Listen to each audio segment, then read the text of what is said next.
Hello student साडा class 10 CBSE का chapter चलता जी लाइट रिफ्लैक्शन एंड रिफ्रैक्शन और ये गल की जी रिफ्रैक्शन सो वो कोई टर्म्स कीतियां हैं और अभी सारी रिफ्रैक्शन पढ़ ली और वो पढ़ांगे जी रिफ्रैक्टिव इंडेक्स सो जो रिफ्रैक्टिव इंडेक्स पहले हम डेफिनेशन रीड करते हैं the light bending ability of that particular medium is called refractive index. इस वास्ते अपने डायग्राम की तो आप डायग्राम से क्रिएट कर लेंगे कॉलेज में रिजल्ट ड्रा कर दिया करके सोडा जगह दे जो मीडियम से जाके रिपोर्टर से ले मान लो पहले मीडियम सो जेड़ा ये मीडियम है वो लगाओ जब हम ये टैक्स मीडियम कह देते हैं यदि गैस की ज्यादा होती है यदि ये लिखी एक नॉर्मल लाइन ले लिया जिसको परपेंडिकुलर लाइन कह सकते हैं जेड़ा ये वाटर नंबर है ਇਹਦੇ आर की है जेड़ा मीडियम है एयर मीडियम ठीक है जी और ਇਹਦੇ अंदर केड़ा मीडियम है वाटर मीडियम सो साडे को दो मीडियम आ गए एयर जेड़ा मीडियम 1 है 1 ले लो इनु 1 मान लो और जेड़ा ये अंदर मीडियम है इनु 2 मान लो सो उस तो बाद देखो जी ਇਹਦੇ ਕੀ ਲਿਖਿਆ ਹੈ ਰਿਫਰੈਕਟਿਵ ਇੰਡੈਕਸ ਦੇ ਵਿੱਚ the light bending ability of that particular medium is called refractive index. ਤਾਂ ਮੈਂ ਕੱਲ ਵੀ ਦੱਸਿਆ ਸੀ ਕਿ ਸਾਡਾ ਕੋਈ ਆਬਜੈਕਟ ਹੈ ਉਹ 에ਅਰ ਦੇ ਵਿੱਚ ਲਾਈ ਕਰਦਾ ਹੈ ਉਹ ਜਿਹੜਾ ਆਬਜੈਕਟ ਹੈ ਉਹਦੇ ਵਿੱਚ ਕੋਈ ਲਾਈਟ ਰੇ ਜਿਹੜੀ ਹੈ ਉਹ ਕੀ ਕਰਦੀ ਹੈ ਜੀ ਜਿਹੜਾ ਸਰ ਬੇਸਿਕ ਨਾਰਮਲ ਲਾਈਨ ਇਹ ਵਾਲੇ ਪੁਆਇੰਟ ਨੂੰ ਬੋਲਦੇ ਨੇ ਇਨਸੀਡੈਂਸ ਪੁਆਇੰਟ ਟਾਈਪ ਦੇ ਦਿੱਤਾ ਹੈ ਜੀ ਇਨਸੀਡੈਂਸ ਪੁਆਇੰਟ ਸੋ ਜਿਹੜਾ ਇਨਸੀਡੈਂਸ ਪੁਆਇੰਟ ਹੈ ये कोई जो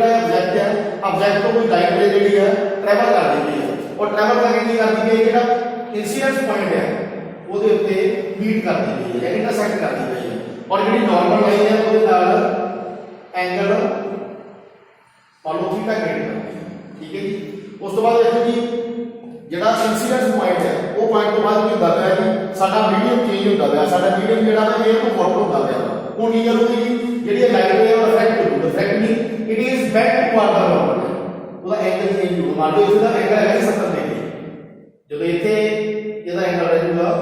30 डिग्री मींस ਇਹਦਾ ਐਂਗਲ ਜਿਹੜਾ ਵਾ ਘਟ ਗਿਆ ਕਿਉਂ ਘਟ ਗਿਆ ਕਿਉਂਕਿ ਜਿਹੜੇ ਵਾਟਰ ਪਾਰਟੀਕਲ ਦੀ ਡੈਂਸਿਟੀ ਜ਼ਿਆਦਾ ਹੁੰਦੀ ਹੈ ਉਹਨਾਂ ਨੇ ਜਿਹੜੀ ਲਾਈਟ ਹੈ ਉਹਨੂੰ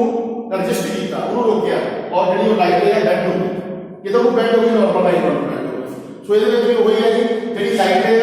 ਉਹਦੀ ਬੈਂਡਿੰਗ ਐਬਿਲਿਟੀ ਜਿਹੜੀ ਹੈ ਇਹ ਪਾਰਟੀਕਲ ਮੀਡੀਅਮ ਵਾਸਤੇ 에ਅਰ ਵਾਸਤੇ ਦੇਖੋ ਜੀ एयर वास्ते बैंड घट होती गई कह सकते हैं इसके अंदर का ज्यादा बनता है it is away from normal line मान लो वाटर दे विच गई या कहीं लिक्विड दे विच गई it is bend towards normal line कह सकते हैं इथे वाला एंगल डिक्रीज हो गया इथे एंगल डिक्रीज हो गया मीन जेडी लाइट का बैंड होती गई है फॉर डिफरेंट मीडियम ये भी मीडियम दे विच लाइट है जो बैंड होती है और जेडी वो बेंडिंग एबिलिटी है ये एक पार्टिकुलर मीडियम वास्ते चाहे वो एयर है चाहे वो वाटर है चाहे वो ग्लास है चाहे एनी अदर मीडियम है वो वाले पॉइंट को बोलते हैं रिफ्रैक्टिव इंडेक्स। उस तो बाद देखो कि क्या है रिलेटिव रिफ्रैक्टिव इंडेक्स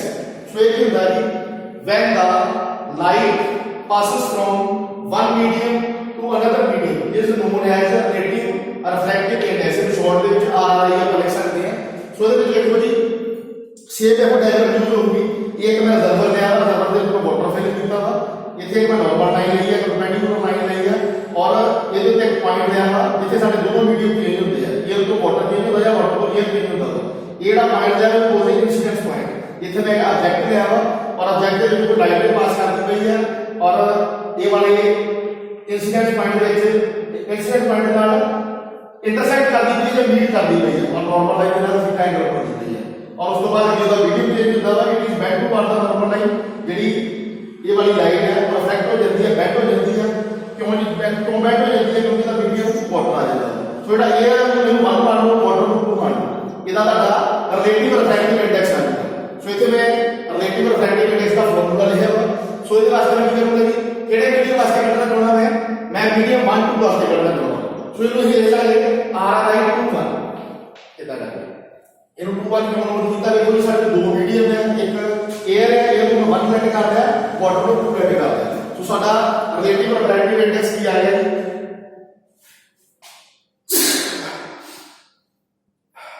देखो साडा रिलेटिव रिफ्रैक्टिव इंडेक्स की आ गया फॉर मीडियम 2 और 1 वास्ते is equal to speed of light in medium 2 to the speed of light in medium 1 ये वाला फार्मूला आ गया साडा रिलेटिव रिफ्रैक्टिव इंडेक्स का जो साडी डी लाइट है मीडियम 1 तो मीडियम 1 तो ट्रैवल करके मीडियम 2 ਦੇ ਵਿੱਚ ਜਾਂਦੀ ਹੈ और इथे ਦਾ एंगल 70 डिग्री ही इथे 30 डिग्री लगा मैं रेड ਕੀਤਾ ਵਾ ਜਾਂ कह सकते इथे ਦਾ एंगल आई ही इथे आर हो गया और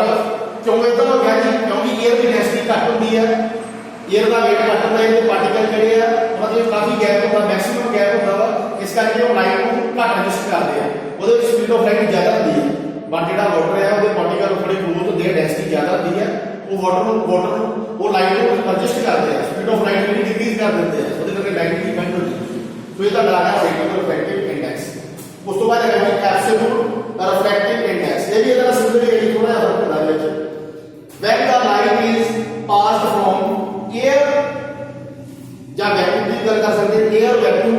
to another medium is known as absolute refractive index ਸੋ ਇਹਦੇ ਵਿੱਚ ਦੇਖੋ ਜੀ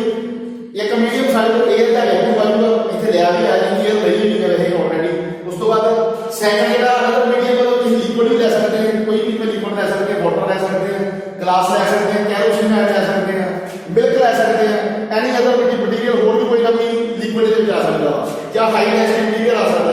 ਜਾਂ ਫਿਰ ਆਪਟੀਕਲ ਡੈਂਸਰ ਮੀਡੀਅਮ ਆ ਸਕਦਾ ਸੋ ਇਹਨਾਂ ਦੋਨਾਂ ਦਾ ਜਿਹੜਾ ਰੇਸ਼ੋ ਆ ਉਹਨੂੰ ਕੀ ਬੋਲਦੇ ਨੇ ਐਬਸੋਲੂਟ ਰਿਫਰੈਕਟਿਵ ਇੰਡੈਕਸ ਸੋ ਇਹਦੇ ਅਕੋਰਡਿੰਗ ਹੀ ਮੰਨ ਲਈਏ ਕਿ ਅਸੀਂ ਐਬਸੋਲੂਟ ਰਿਫਰੈਕਟਿਵ ਇੰਡੈਕਸ ਕੱਢਣਾ ਜੀ ਕਿਹਦੇ ਵਾਸਤੇ ਕੱਢਣਾ ਵਾ ਮੰਨ ਲਓ ਜੀ ਵਾਟਰ ਵਾਸਤੇ ਕੱਢਣਾ ਸੋ एक की आगे वाली मालूम है वाटर वास्ते प्लांट में वैक्यूम किया हुआ था formula speed of light in air और वैक्यूम मैं वैसे एयर रही है मैं नाल वैक्यूम लिखदा वैक्यूम वास्ते हो सकता to the speed of light in medium ਇਹਦੇ ਵਿੱਚ ਕੋਈ ਵੀ ਮੀਡੀਅਮ ਹੋ ਸਕਦਾ ਸਟੈਂਡਰਡ ਮੀਡੀਅਮ ਇਹਦੇ ਵਿੱਚ ਤੁਹਾਡਾ ਵਾਟਰ ਵੀ ਆ ਸਕਦਾ ਇਹਦੇ ਵਿੱਚ ਤੁਹਾਡਾ ਲਿਕੁਇਡ ਵੀ ਆ ਸਕਦਾ ਕੋਈ ਵੀ ਇਹਦੇ ਵਿੱਚ ਕੈਰੋਸਿਨ ਹੈ ਵੀ ਆ ਸਕਦਾ ਇੱਕ ਗਲਾਸ ਵੀ ਆ ਸਕਦਾ ਇਹਦੀ ਜਗ੍ਹਾ ਤੇ ਗਲਾਸ ਵੀ ਆ ਸਕਦਾ ਸੋ ਇਸ ਕਰਕੇ ਇਹ ਤਾਂ ਲੱਗਾ ਐਬਸੋਲੂਟ ਰਿਫਰੈਕਟਿਵ ਇੰਡੈਕਸ ਇਹਦਾ ਵਿੱਚ ਕੀ ਆ ਜਾਂਦਾ ਜੀ it is defined as the ratio of speed of light in air or vacuum to the speed of light in medium ਇਹਦੇ ਵਿੱਚ ਮੀਡੀਅਮ ਕਿਹੜਾ ਲੈ ਸਕਦੇ ਹਾਂ ਜੀ ਐਨੀ ਅਦਰ ਮੀਡੀਅਮ ਕੋਈ ਨਹੀਂ ਜਿਵੇਂ ਇੱਥੇ ਵਾਟਰ ਹੈ ਤਾਂ ਵਾਟਰ ਆ ਸਕਦਾ ਜਿਵੇਂ ਇੱਥੇ ਕੈਰੋਸਿਨ ਹੈ ਇੱਥੇ ਕੈਰੋਸਿਨ ਵਾਲਾ ਆਇਆ ਲੱਗੂਗਾ ਇੱਥੇ ਗਲਾਸ ਹੈ ਇੱਥੇ ਗਲਾਸ ਆ ਜਾਊਗਾ ਤੁਹਾਡੀ ਬੁੱਕ ਦੇ ਵਿੱਚ ਹੋਰ ਵੀ ਇੱਕ ਟੇਬਲ ਦਿੱਤਾ ਹੋਊਗਾ ਉਹਦੇ ਵਿੱਚ ਬਹੁਤ ਸਾਰੇ ਜਿਹੜੇ ਮਟੀਰੀਅਲ ਹੈ ਉਹਨਾਂ ਦੀ ਰਿਫਰੈਕਟਿਵ ਇੰਡੈਕਸ ਜਿਹੜੀ ਆ ਉਹ ਗਿਵਨ ਹੋਊਗੀ ਸੋ ਅੱਗੇ ਦੇਖੋ ਜੀ ਅੱਗੇ ਆ ਗਿਆ ਸਾਡਾ ਲਾ ਆਫ ਰਿਫਰੈਕਸ਼ਨ ਸੋ ਦੇਖੋ ਜੀ ਜਿਹੜਾ ਲਾ ਆਫ ਰਿਫਰੈਕਸ਼ਨ ਹੈ ਜਿਵੇਂ ਅਸੀਂ ਪਹਿਲਾਂ ਕੀਤਾ ਸੀ ਰਿਫਲੈਕਸ਼ਨ ਦੇ ਵਿੱਚ ਲਾ ਆਫ ਰਿਫਲੈਕਸ਼ਨ ਪੜਿਆ ਸੀ ਹੁਣ ਇਹਦੇ ਵਿੱਚ ਕੀ ਆ ਗਿਆ ਜੀ ਲਾ ਆਫ ਰਿਫਲੈਕਸ਼ਨ ਜਿਹੜੀ ਲਾਈਟ ਹੈ ਉਹ ਕਿੰਨਾ ਰਿਫਲੈਕਟ ਕਰਦੀ ਹੈ ਤਾਂ ਮੈਂ ਕੱਲ ਵੀ ਐਗਜ਼ਾਮਪਲ ਦਿੱਤੀ ਕਿ ਤੁਹਾਡੇ ਘਰੇ ਅਗਰ ਕੋਈ ਵਾਟਰ ਰਿਜ਼ਰਵਰ ਹੈ ਜਿਵੇਂ ਟਿਊਬਵੈਲ ਵਾਟਰ ਰਿਜ਼ਰਵਰ ਹੋ ਸਕਦਾ ਵਾ ਜਾਂ ਕੋਈ ਬਕਟ ਹੋ ਸਕਦੀ ਹੈ ਵੱਡੀ ਸਾਰੀ ਜਾਂ ਕੋਈ ਵੱਡਾ ਸਾਰਾ ਟੱਬ ਹੋ ਸਕਦਾ ਵਾ ਲਾਰਜ ਅਮਾਉਂਟ ਜਾਂ ਲਾਰਜ ਵੋਲਿਊਮ ਦਾ ਟੱਬ ਹੋ ਸਕਦਾ ਵਾ ਅਗਰ ਤੁਸੀਂ ਵਾਟਰ ਦੇ ਵਿੱਚ ਵਾਟਰ ਨਾਲ ਫਿਲ ਕਰ ਲੈਂਦੇ ਜੇ ਉਹਦੇ ਵਿੱਚ ਇੱਕ ਪੁਆਇੰਟ ਲੈ ਕੇ ਉਹਦੇ ਵਿੱਚ ਸੁੱਟ ਦੇਣਾ ਜਿਹੜਾ ਪੁਆਇੰਟ ਹੈ ਉਹਦੇ ਵਿੱਚ ਐਂ ਜਾਂ ਉਹਦੇ ਵਿੱਚ ਉੱਪਰ ਪਿਆ ਹੁੰਦਾ ਬਟ ਐਕਚੁਅਲੀ ਉਹਦੀ ਡੈਪਥ ਜ਼ਿਆਦਾ ਹੁੰਦੀ ਹੈ ਉਹ ਕਿਉਂ ਹੁੰਦੀ ਹੈ ਉਹਨੂੰ ਬੋਲ ਦਿੰਦੇ ਆ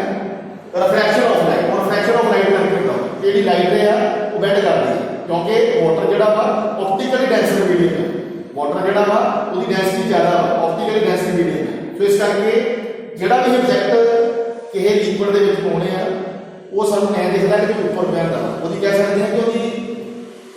ਸਾਨੂੰ ਵਿਰਚੁਅਲ ਡੈਪਥ ਦਿਖਾਈ ਜਾਂਦੀ ਹੈ ਰੀਅਲ ਡੈਪਥ ਦਿਖਾਈ ਨਹੀਂ ਦਿੰਦੀ ਸੋ ਐਕਚੁਅਲ ਰੀਅਲ ਡੈਪਥ ਅਸਲ ਵਿੱਚ ਬਹੁਤ ਜ਼ਿਆਦਾ ਹੁੰਦੀ ਹੈ ਸੋ ਵੇਖੋ ਜੀ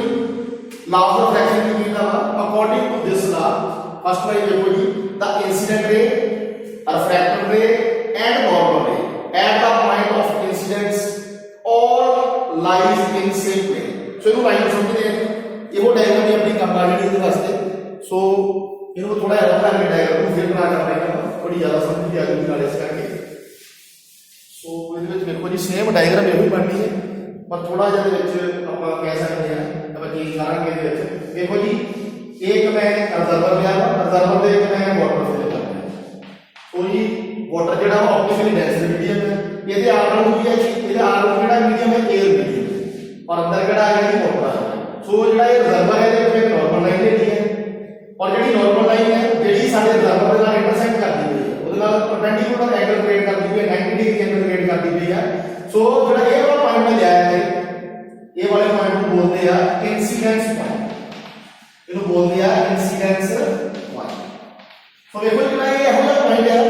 ਜਿਹੜਾ ਦੋਨੋਂ ਮੀਡੀਅਮ ਦੇ ਨਾਲ ਟੱਚ ਕਰਦਾ ਹੈ ਅਗਰ ਇਹਦੇ ਬਾਹਰਲੇ ਪਾਸੇ ਜਾਵਾਂਗੇ ਤਾਂ 에ਅਰ ਮੀਡੀਅਮ ਹੈ ਅਗਰ ਇਹਦੇ ਅੰਦਰਲੇ ਪਾਸੇ ਜਾਵਾਂਗੇ ਤਾਂ ਵਾਟਰ ਮੀਡੀਅਮ ਹੈ ਇਹਦੇ ਅਗਰ ਬਾਹਰਲੇ ਪਾਸੇ ਜਾਵਾਂਗੇ 에ਅਰ ਮੀਡੀਅਮ ਹੈ ਆਪਟੀਕਲੀ ਰੇਜ਼ਰ ਮੀਡੀਅਮ ਹੈ ਅਗਰ ਇਹਦੇ ਅੰਦਰ ਵਾਲੀ ਸਾਈਡ ਤੇ ਜਾਵਾਂਗੇ ਤੇ ਥੱਲੇ ਨੂੰ ਜਾਵਾਂਗੇ ਇਹਦੇ ਵਿੱਚ ਵਾਟਰ ਮੀਡੀਅਮ ਹੈ ਮੇਨ ऑप्टिकली डेंस मीडियम है मींस इंसिडेंस ਜਿਹੜਾ ਦੋਨੋਂ ਮੀਡੀਅਮ ਨਾਲ ਟੱਚ ਕਰਦਾ ਪਿਆ ਇਹ ਨਾਲ ਟੱਚ ਕਰਦਾ ਪਿਆ ਵਾਟਰ ਨਾਲ ਟੱਚ ਕਰਦਾ ਪਿਆ ਔਰ ਇਹ ਮੀਡੀਅਮ ਨਾਲ ਟੱਚ ਕਰਦਾ ਪਿਆ ਔਰ ਡੈਂਸਰ ਮੀਡੀਅਮ ਨਾਲ ਟੱਚ ਕਰਦਾ ਪਿਆ। ਸੋ ਉਸ ਤੋਂ ਬਾਅਦ ਦੇਖੋ ਜੀ ਇਹਦੇ ਵਿੱਚ ਕੀ ਹੈ ਸਾਡੇ ਕੋਲ ਇਸੇ ਦਾ ਰਿਐਕਸ਼ਨ ਦੇਣਾ ਹੈ ਮੰਨ ਲਓ ਇਹਦਾ ਰਿਐਕਸ਼ਨ ਦੇ ਦਿਓ। ਸੋ ਰਿਐਕਸ਼ਨ ਦੇ ਵਿੱਚ ਵੀ ਕੋਈ ਲਾਈਨ ਤੇ ਜਿਹੜੀ ਹੈ ਲਾਈਨ ਤੇ ਟਰੈਵਲ ਕਰੂਗੀ ਔਰ ਟਰੈਵਲ ਕਰਕੇ ਕਿੱਥੇ ਮੀਟ ਕਰ ਦੂਗੀ ट्रैवल करके इंसिडेंस पॉइंट के नाल मीट कर सो ये नॉर्मल लाइन के नाल मान लो एंगल क्रिएट कर रहा है आई जो ही इंसिडेंस एंगल बोलते हैं। उस तो बाद देखो जी जेडी ये लाइन है इसका आउंदी पई है दैट इज इंसिडेंट रे ਇਹਨੂੰ ਬੋਲਾਂਗੇ इंसिडेंट रे। सो उस तो बाद देखो जी ਜਿਹੜਾ इंसिडेंस पॉइंट है ਉਸ ਤੋਂ ਬਾਅਦ ਵੀ ਦਿੱਤੀ ਹੈ ਜੀ ਉਸ ਤੋਂ ਬਾਅਦ ਜਿਹੜਾ ਮੀਡੀਅਮ ਚੇਂਜ ਹੁੰਦਾ ਹੈ 에ਅਰ ਤੋਂ ਵਾਟਰ ਚੇਂਜ ਹੁੰਦਾ ਹੈ। ਸੋ ਹੁਣ ਕੀ ਹੋਊਗੀ ਜਿਹੜੀ ਲਾਈਨ ਹੈ ਲਾਈਨ ਦੇ ਬੈਂਡ ਟੂ ਵਾਟ ਦਾ ਨੰਬਰ ਹੈ ये लाइन में बेंड होगी क्यों बेंड होगी क्योंकि वाटर की डेंसिटी ज्यादा वा वो स्पीड ऑफ लाइट को डिक्रीज कर देता है घट कर देता है रोकदा वा। सो इथे दा जेड़ा एंगल बनूगा दैट इज एंगल आर जिनु की बोलांगे रिफ्लेक्टेड है कितना बनदा है नॉर्मल लाइन का बनदा। सो जेडी ये लाइन है की बोलांगे रिफ्लेक्टेड लाइन और जेडी ये परपेंडिकुलर लाइन बनाई है जिनु बेस लाइन कह सकते हैं नॉर्मल लाइन कह सकते हैं। सो ये साडी नॉर्मल है। सो देखो जी ਜਦੋਂ ਦੇਖੋ ਜੀ ਤਿੰਨੋਂ lines incident ray reflected ray और normal line point incidence point ते मीट कर दी मैं कोई फिर मीट करना वा साडी इंसिडेंट रे ਜਿਹੜੀ ਸਾਡੇ ऑब्जेक्ट को इधर मूव दी पई है ਉਸ ਤੋਂ ਬਾਅਦ ਜਿਹੜੀ ਸਾਡੀ रिफ्लेक्टेड रे ਜਿਹੜੀ पॉइंट ਅੱਗੇ ਨੂੰ ਜਾਂਦੀ ਪਈ ਹੈ ਔਰ ਜਿਹੜੀ ਸਾਡੀ नॉर्मल लाइन है ਜਦੋਂ ਵੀ ਉਹ इंसिडेंस पॉइंट्स ਦੇ ਉੱਤੇ मीट ਕਰਦੀ ਹੈ ਜਦੋਂ ਵੀ ਸਾਡਾ ਜਿਹੜਾ इंसिडेंस पॉइंट ਹੈ ਉਹਦੇ ਉੱਤੇ मीट ਕਰਦੀ ਹੈ ਉਹਦਾ प्लेन सेम होगा। प्लेन समझते हैं क्यों देखो जी अगर ए वाले पाई है अगर ए है एक्स प्लेन अगर ए है जेड प्लेन इतना करके ठीक है जी। देखो जी एक बार मैं फिर रिपीट करता हूं सारे जेड को कोई लाइट में पास करनी पई है किधर को ट्रैवल करनी पई है साडे इंसिडेंस पॉइंट वाले और इंसिडेंस पॉइंट पे मीट कर दी पई है इन साडी इंसिडेंट रे साडी रिफ्लेक्टेड रे और साडी नॉर्मल रे ਜਦੋਂ ਵੀ इंसिडेंस पॉइंट पे मीट करदी है ਉਹਨਾਂ ਦਾ प्लेन सेम प्लेन नहीं अगर y है तो इतना का y प्लेन होगा अगर x है तो इतना का x प्लेन होगा अगर z है तो इतना का z प्लेन होगा इस पॉइंट पे इंसिडेंस पॉइंट पे ठीक है जी। सो ये पॉइंट ਦੇ ਵਿੱਚ ਇਹਦੇ ਵਿੱਚ ਕਿਹਾ ਗਿਆ ਹੈ ਕੋਈ ਵਿਜੇ ਦੀ ਲਾਈਨ ਸੇਮ ਨੇ ਜਦੋਂ ਇਹ ਕਿੱਥੇ ਮੀਟ ਕਰਦੀ ਹੈ ਜੀ पॉइंट ऑफ इंसिडेंस से मीट करती है। सो उस तो बाद सेकंड पॉइंट देखो जी सेकंड की डेफिनेशन है law of reflection it is defined as the ratio of sine of angle of incidence to the sine of angle of refraction is constant। so देखो जी तो कर लेनी है इधर देख के मैं फिर एक बार बना के डायग्राम बना देता हूं थोड़ा ज्यादा क्लियर होगा। तो जो उसका शॉर्ट की लेकिन पर ज्यादा है करना सो ਇਹਦੇ ਵਾਸਤੇ ਫਿਰ ਸੇਮ ਡਾਇਗਰਾਮ ਹੋਊਗੀ ਜੀ ਇੱਕ ਮੈਂ ਬਾਰਡਰ ਦਾ ਦੇ ਲਿਆ ਸੋ ਜਿਹੜਾ ਬਾਰਡਰ ਹੈ ਮੀਡੀਅਮ ਜਿਹੜਾ ਹੈ ਬਾਰਡਰ ਆ ਗਿਆ ਸੋ ਇਹਦੇ ਆਕਾਰ ਨੂੰ ਫੇਰ ਮਿਲ ਇਹਦਾ ਕਰਕੇ ਆਪਾਂ ਥੋੜਾ ਹਾਈ ਕਰ ਦਿੰਦੇ हैं ਇਹਦੇ ਵਿੱਚ ਇੱਕ ਨਾਰਮਲ ਲਾਈਨ ਲੱਗੀ ਹੈ ਠੀਕ ਹੈ ਜੀ ਇਹ ਸਾਡੀ ਨਾਰਮਲ ਲਾਈਨ ਹੈ ਮੈਂ ਸ਼ੋਰਟ ਦੇ ਦੂੰਗਾ। ਸੋ ਉਸ ਤੋਂ ਬਾਅਦ ਇਹ ਵਾਲਾ ਜਿਹੜਾ ਪੁਆਇੰਟ ਆ ਗਿਆ ਇਹ ਸਾਡਾ ਕਿਹੜਾ ਪੁਆਇੰਟ ਹੈ ਜੀ इंसिडेंस ਪੁਆਇੰਟ ਹੈ। ਉਸ ਤੋਂ ਬਾਅਦ ਇੱਥੇ ਇੱਕ ਆਬਜੈਕਟ ਲੈ ਲਿਆ ਜੀ ਆਬਜੈਕਟ ਕੋਲ ਲੈ ਲਿਆ ਥੋੜਾ ਆਬਜੈਕਟ ਨੂੰ ਬਾਅਦ ਲਾਈਨ ਦੇ ਜਿਹੜੀ ਟਰੈਵਲ ਕਰ ਰਹੀ ਹੈ ਕਿੱਥੇ ਟਰੈਵਲ ਕਰ ਰਹੀ ਹੈ ਕਿੱਥੋਂ ਟਰੈਵਲ ਕਰ ਰਹੀ ਹੈ ਸਾਡੇ ਰਿਜ਼ਰਵ ਨਾਲ ਟਰੈਵਲ ਕਰ ਰਹੀ ਹੈ ਔਰ ਜਿਹੜਾ ਪੁਆਇੰਟ इंसिडेंस ਪੁਆਇੰਟ ਹੈ ਉਹਦੇ ਨਾਲ ਮੀਟ ਕਰ ਰਹੀ ਹੈ और जब ये लाइन मीट करती पई है ਜਿਹੜੀ ਸਾਡੀ ਨਾਰਮਲ ਲਾਈਨ ਹੈ ਉਹਦੇ ਨਾਲ ਕਿਹੜਾ ਐਂਗਲ ਕ੍ਰੀਏਟ ਕਰਦੀ ਪਈ ਹੈ इंसिडेंस एंगल क्रिएट कर दी है तो आई के नाल नोट करेंगे। उस तो बाद देखो ये लाइन होनी पई है ये लाइन पे होनी पई है मैं आपको बता देता कि लाइन पे नोट कर दी है तो ये लाइन पे है तो डायरेक्शन शो कर रहा है सो ये वाली लाइन आ गई ਇਹਨੂੰ ਬੋਲਾਂਗੇ इंसिडेंट क्योंकि साडे ऑब्जेक्ट ਜਿਹੜੀ ਲਾਈਨ ਹੈ ਸਾਡੇ ਰਿਜ਼ਰਵਰ ਵਾਲ ਨੂੰ ਜਾਂ इंसिडेंस पॉइंट वाल ਨੂੰ मूव ਕਰਦੀ ਪਈ ਹੈ ਜਾਂ ट्रैवल ਕਰਦੀ ਪਈ ਹੈ। ਉਸ ਤੋਂ ਬਾਅਦ ਦੇਖੋ ਜੀ ਜਿਹੜਾ इंसिडेंस पॉइंट है उस तो बाद की होता है जी उस तो बाद हमारा मीडियम चेंज होता है साडा मीडियम एयर तो वाटर होता है उस तो बाद की होगी जेडी ये लाइन होगी भी और रिफ्लेक्ट कर देगी क्यों रिफ्लेक्ट कर देगी क्योंकि नीचे साडा वाटर भी है जो ऑप्टिकली डेंसर मीडियम की डेंसिटी ज्यादा है स्पीड ऑफ लाइट कट कर देता है। सो इसे की लाइन है ये वाली लाइन होनी पई है बेंड कर देगी it is bend toward the normal line देखो इथे एंगल आई पर कर रहा है दैट इज इंसिडेंस एंगल और इथे फिर नॉर्मल लाइन के नाल एक एंगल क्रिएट करूंगी आ जिसको बोलेंगे रिफ्लेक्टेड एंगल और जेडी ये लाइन आ गई या लाइन रे आ गई इनको बोलेंगे रिफ्लेक्टेड लाइन इनको बोलेंगे रिफ्लेक्टेड लाइन सो देखो जी हुण इन्हां दे विच एक एंगल आ गया आई, एक आ गया आई का एंगल ऑफ इंसिडेंस, आर की आ गई रिफ्रैक्टेड एंगल। सो ये रेशो की आ गई मैं लिखा भी है sine of angle of incidence जिन्हों ही आई नोट करना to the sine of angle of refraction जिन्हों ही आर नोट करना। सो देखो जी साइन लिखा हुआ, साइन के फॉर्मूले क्या है, डेफिनेशन क्या है, इतना साइन आई लग गया टू द या रेशो बना दिया कि sine i upon sine r और इक्वल टू ए कांस्टेंट है। कांस्टेंट ही ले लेगी Greek word mu. So constant की जगह पे म्यू का म्यू ग्रीक वर्ड होगा। So mu is equal to sine of angle of incidence to the sine of angle of refraction. So ये वाला साडा आ गया लॉ ऑफ रिफ्रैक्शन जिन्हों ਅਸੀਂ mu is equal to sine i upon sine r ਜਿਹੜਾ ਵਾ numerically use करांगे। Sine i was कितना एंगल होगा, ये वाला एंगल मतलब ये गिवन होगा एंगल पेपर ਦੇ ਵਿੱਚ। मान लो ये ਤੁਹਾਡਾ एंगल गिवन होगा 100 डिग्री और नीचे वाला ਜਿਹੜਾ वो ਤਾਂ एंगल गिवन होगा लेट कर दो नहीं,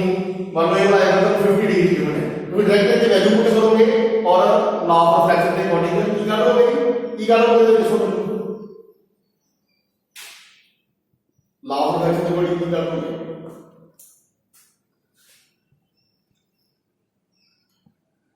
दसो जी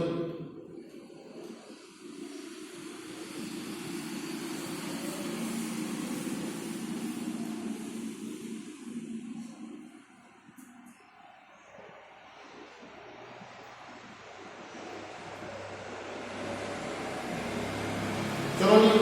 इन्होंने दोनों की रेशियो जी है मिल गई, दोनों एंगल की रेशियो पता लग गई, ए वाले एंगल की और ए वाले एंगल की रेशियो पता लग गई किहदे अकॉर्डिंग लॉ ऑफ रिफ्रैक्शन के अकॉर्डिंग। और लॉ ऑफ रिफ्रैक्शन का फार्मूला किहड़ा जी साडे कोल वाला फार्मूला था जो नहीं बोलते हैं u is equal to sine of angle of incidence to the